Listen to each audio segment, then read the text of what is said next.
Barangay, and welcome to Box Sophia. And today I would like to share with you that this morning I have been visited by two kindred soul, my kindred soul, and they confirmed to me because we talk about wisdom, we talk about knowledge, and they confirmed that ang yung tungkol sa pagbinlang kay Eva ng ahas na pumitas sa bunga ng pagkakaalam ng tama at kamalian. And the question was, kasalanan ba yon? Well, to my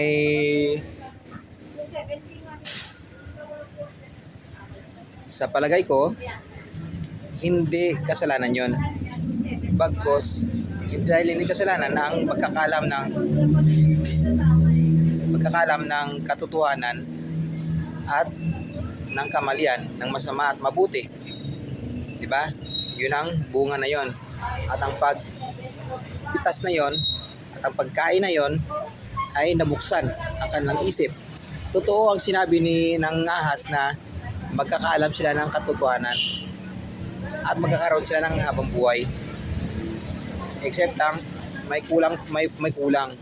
May isang puno pa na kailangan mapitas nila upang magkaroon sila ng hanggang walang katapusang buhay.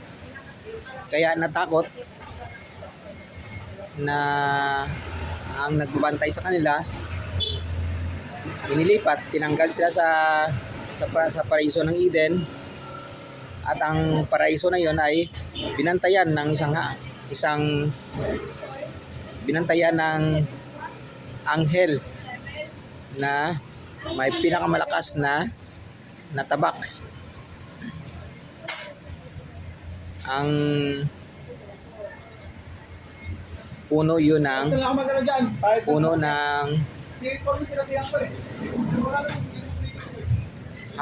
panghabang buhay, magkaroon ng habang buhay.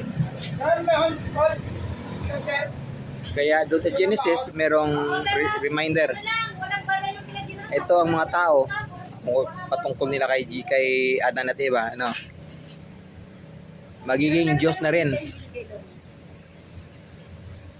Dahil nalaman nila ang pagkakaalam ng mali sa kabutihan, good and evil. Isa na lang ang gagawin nila, unat ang kanilang kamay at pumitas sa puno ng buhay na walang hanggan. Magiging Diyos na ang tao. Yun lang po, kapatid. Bye bye.